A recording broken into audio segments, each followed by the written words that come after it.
Hello and a very warm welcome to all of you. I'm Neha Bhardwaj-Alter and this is Game On, where we bring you the biggest stories from the world of sports. Tonight, we begin with a rivalry which has taken a whole new dimension after their recent slugfest that ended in a draw at the Etihad. Yes, we are talking Manchester City versus Arsenal, Pep Guardiola versus Mikel Arteta.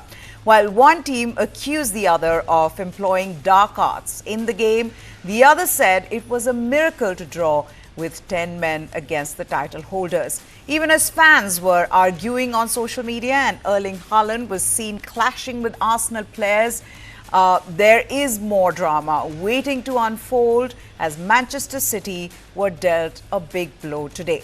Yes, Manchester City midfielder Rodri is likely to be ruled out for an extended period of time, with reports suggesting Rodri is suffering from an ACL injury and will need surgery. This means he might miss the whole season due to this knee injury.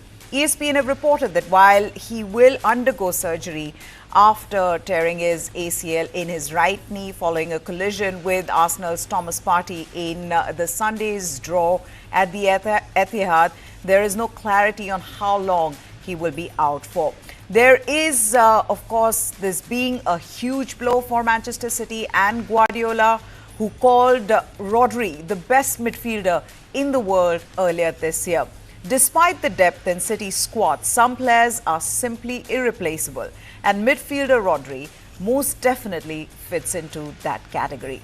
Since joining from Atletico Madrid in 2019, Rodri has played 174 Premier League games for City and has finished on the losing side only 19 times in that period, winning 129.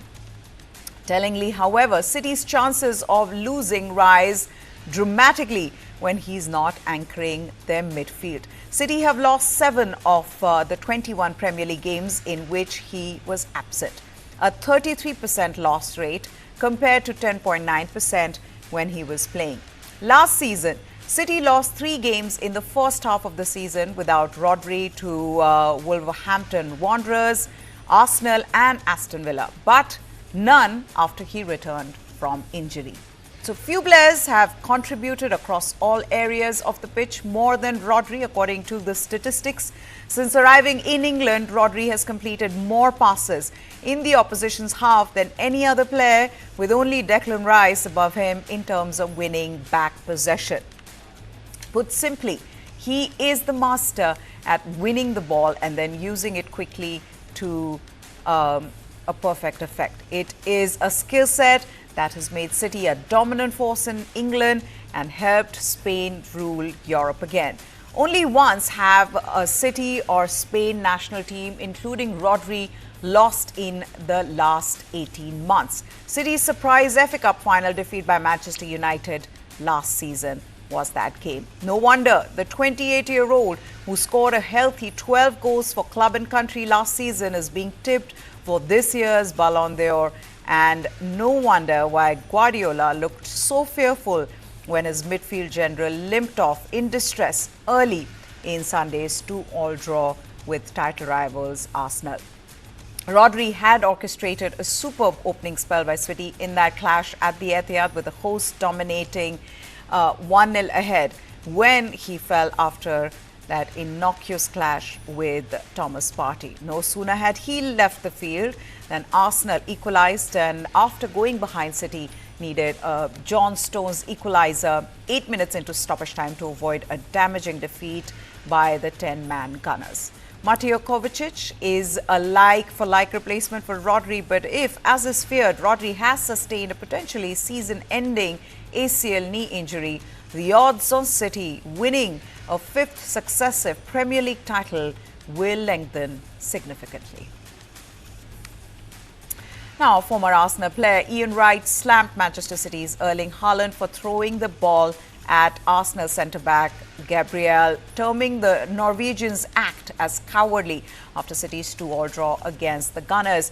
The incident occurred just after City's John Stones had equalised for the champions in added time after they were trailing 2-1 to a 10-man Arsenal team. Haaland would then pluck the ball out of Arsenal's net and he threw it at Gabriel's head. The one thing that boiled me up properly was Haaland's coward move. This is what was said by Ian Wright. He said, the one thing that boiled me up properly was Haaland's coward move. Bro, I saw it this morning properly. Throwing the ball in Gabby's head when he's not looking, when Gabby's back's turned to him. Real coward's move. Gabby would look him in the eye, you know. This is what Ian Wright had posted on Instagram. An FA spokesperson later confirmed that the incident involving Haaland and Gabriel was checked by the VAR at the time and no further action was deemed necessary. Barcelona goalkeeper Marc-Andre ter Stegen has undergone a successful surgery to repair a complete rupture of the patella tendon in his right knee, which was damaged during the game against Villarreal. Stegen had left the field at the end of the first half. The injury occurred as he landed awkwardly after catching a Villarreal cross. The German international was quickly replaced by Iñaki Peña. Stegen, who was recently named the first goalkeeper for his national German team, will have to undergo a long recovery and rehab process before returning to the game. Now, the club has issued a statement saying that the first team player, Marc ter Stegen, has undergone a surgical intervention on the patella tendon injury to his right knee by Dr. Joan Carles Munillo under the supervision of the club's medical services at Barcelona Hospital. The player is unavailable for selection and his recovery will dictate his return. This season, Stegen had started every game. His appearance against Villarreal was his 289th in a Blaugrana shirt. The present scenario leaves Barca in a very difficult position as they have to rely on Iñaki Peña for the goalkeeper's job for the remainder of the season, with untested youngsters like Ander Astrelaga and Diego Cochin as backups. However, La Liga president Javier Tebas has confirmed that Barcelona will be able to sign a replacement for injured goalkeeper Stegen. The regulations allow the signing of a player with the same amount of the long-term injured player. Barcelona can sign another player, whether it's a goalkeeper or not. Germany head coach Julian Nagelsmann said news of Marc-Andre ter Stegen's serious knee injury came as a major shock after the Barcelona goalkeeper underwent an operation that is expected to sideline him for at least 8 months. Nagelsmann, who's now lost 2 experienced goalkeepers in a month following Manuel Neuer's international retirement in August, has said this. The news of Marc's injury was a big shock for us. We will miss him a lot on and off the pitch. We wish Marc all the best and we will always be there for him on his way back. Nagelsmann had selected 2 uncapped keepers, TSG Hoffenheim's Oliver Baumann and VfB Stuttgart's Alexander Nubel as backup for ter Stegen in Nations League matches against Hungary and Netherlands earlier this month. Unwanted Chelsea star Ben Chilwell, who was frozen out by manager Enzo Maresca when he took charge this season, will finally get his first minutes of this campaign on Tuesday against 4th-tier side Barrow in the League Cup 3rd round. The 27-year-old was put up for sale in the close season but did not find a club. He later returned to training with the first team after Maresca confirmed the club will find a solution. Chilwell fell down the pecking order following Spaniard Marc Cucurella's arrival in 2022. In the past 2 seasons, he also suffered hamstring and knee injuries, limiting him to just 13 league appearances last term. No, I said that we are ahead where we expected to be today, but not in terms of results, in terms of the way the team is progressing and is playing. Then, in terms of results, I still think that we are far from this kind of teams, clubs, like I said many times, City, Arsenal, because we need to learn many things, we need to improve many things, attacking better, defending better, but the important thing is the feeling that we have in this moment that we are going in that direction. This is very important. It's good to win games, first of all. We won 3 games in a row away. Hopefully we can continue, but hopefully we can share some good moment at home with our fans. That also will be important. So hopefully we can we can give them 3 points starting with tomorrow, and then hopefully also the next game at home. Everton Football Club will have a new ownership. The privately owned investment consortium Wright Group has reached an agreement with Blue Heaven Holdings over the terms of the sale of Farhad Moshiri's majority stake in Everton. The Premier League club has confirmed the deal. The announcement comes 2 months after the Wright Group had abandoned plans to buy a majority stake in the Merseyside club after being granted a period of exclusivity. The Wright Group also owns a majority stake in Italy's AS Roma. They were in exclusive talks to buy a stake in Everton after a takeover agreement with prospective owners 777 Partners fell through. The deal is subject to regulatory approval, including from the Premier League, the Football Association and the Financial Conduct Authority. The club's statement had said this. Last year, Miami-based investment fund 777 Partners have said that they had signed an agreement with British-Iranian billionaire Moshiri to acquire his 94.1% stake in the club in a deal reported to be worth more than $733.10 million American dollars. Moshiri, a former Arsenal shareholder, first bought a 49.9% stake in Everton in 2016. By January 2022, he had increased his stake to 94.1% with a £100 million capital injection. The takeover was initially expected to be closed by the end of 2023. However, it was delayed as 777 Partners reportedly struggled to meet the necessary conditions outlined by the Premier League to complete their purchase before it fell through in June when the takeover agreements expired.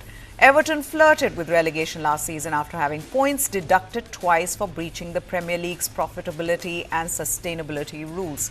But they finished 15th after winning 5 of their last 8 games to secure their top flight status. They now sit second from bottom of the table with 1 point from 5 matches.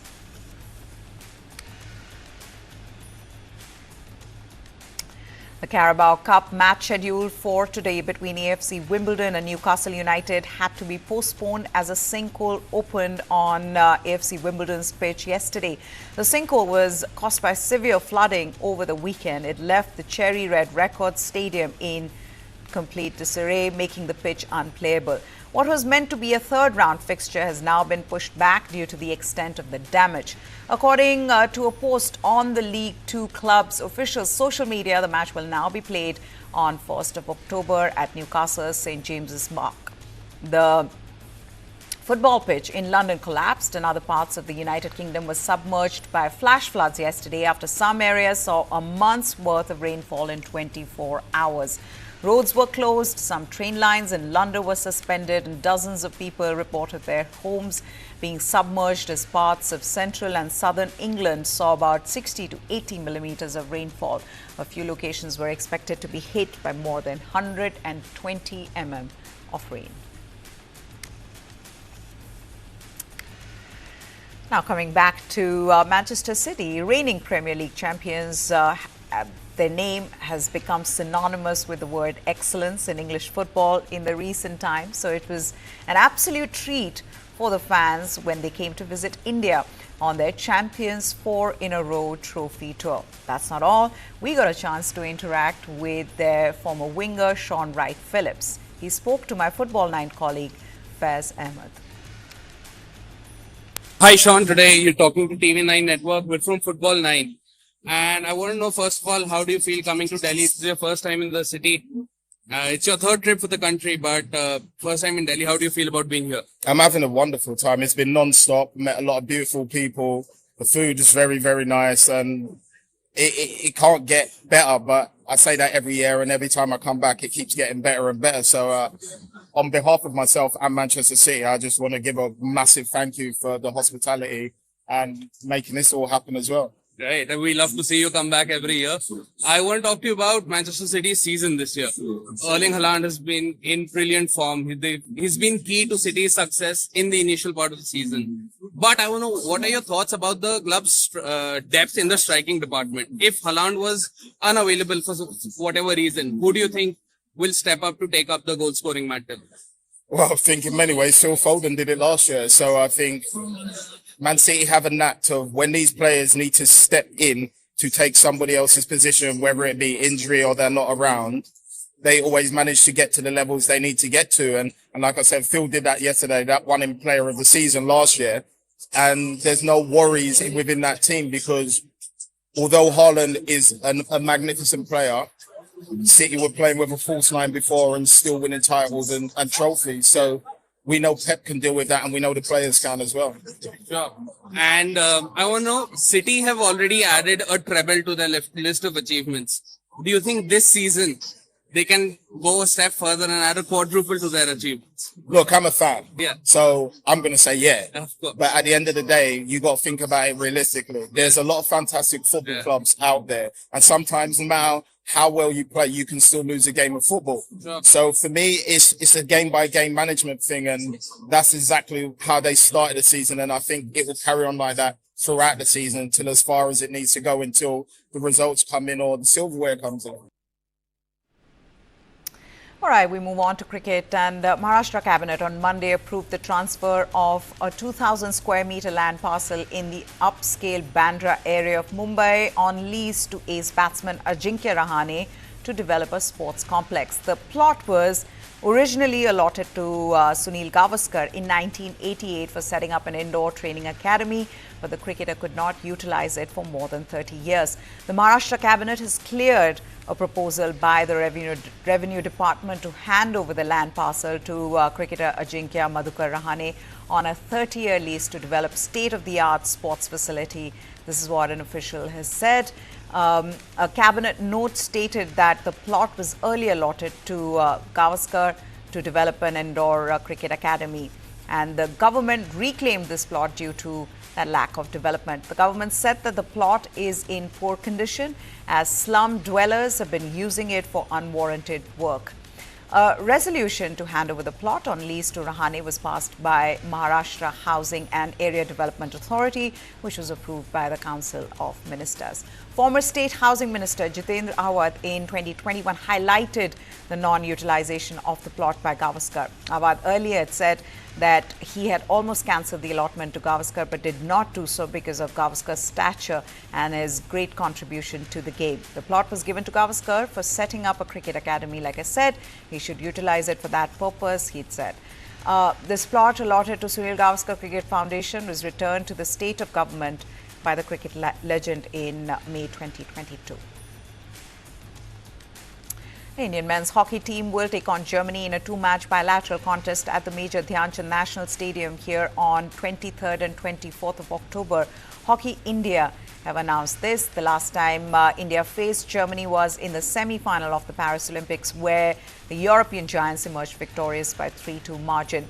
India won the bronze medal at this year's Olympics, beating Spain in the third-place playoffs. Hockey India President Dilip Turkey expressed his enthusiasm and stated this bilateral series against Germany will be a remarkable showcase of world-class hockey. Both India and Germany have a rich history in the sport, and the series will give fans an opportunity to witness an intense competition between two of the most formidable teams in the world, and that we are honored to host this event, which will not only promote the spirit of hockey but also strengthen the bond between the two nations. Now, the matches will be played at the Major Dhyan Chand Hockey Stadium in New Delhi. The Delhi High Court on Tuesday sought the stand of the All India Tennis Association on a petition against holding off its election later this month, allegedly in violation of the sports code.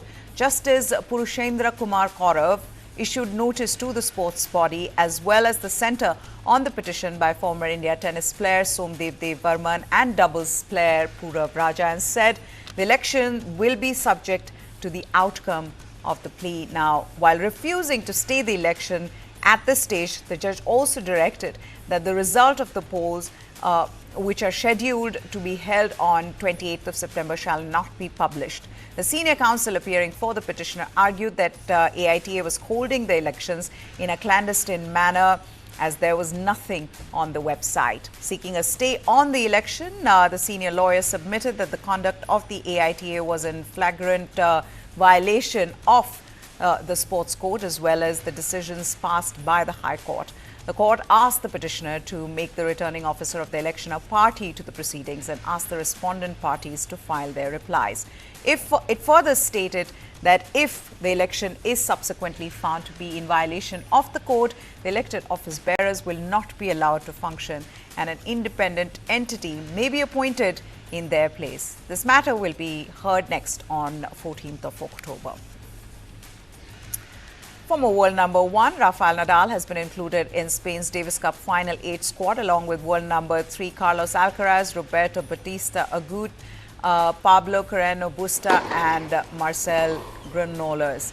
The 38-year-old, who is a 22-time Grand Slam champion, hasn't competed anywhere since the Paris Games, where he lost in the second round of singles to longtime rival Novak Djokovic and paired with Alcaraz to get to the quarterfinals of men's doubles before exiting against the US pair of Austin Krajak and Rajiv Ram. Nadal withdrew from the US Open and last weekend's Laver Cup due to fitness concerns. Spain will take on the Netherlands in the quarterfinal round of the Davis Cup finals. Defending champion Italy will take on Argentina and United States will be playing against Australia. Germany versus Canada are the other quarterfinals lineups.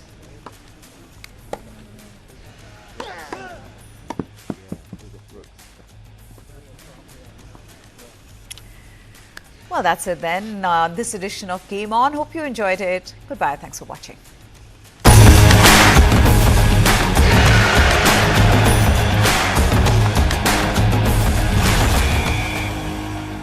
Give it to me. Pass. We'll put new glasses in the windows and they keep breaking it. This is the fourth time. You are playing football throughout the day. Will you win the world by playing football?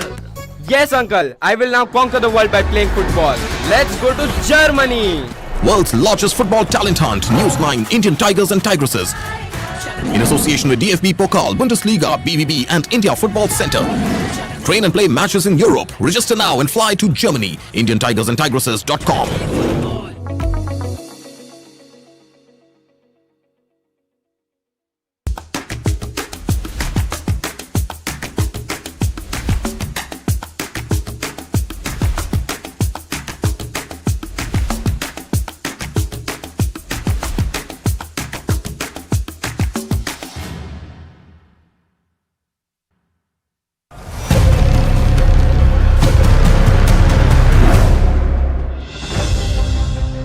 It has struck a jarring note on the eve of Prime Minister Narendra Modi's trip to the United States.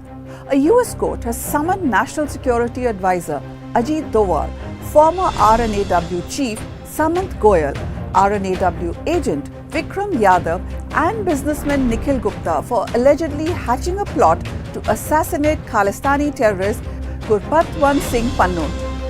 Why has a US court summoned NSA Ajit Doval? News 9 Plus decodes. A US court has summoned the Indian government over Khalistani terrorist Gurpatwant Singh Pannu's civil suit, alleging a plot to murder him. Those summoned include the NSA Ajit Doval, former RNAW chief Samant Goyal, RNAW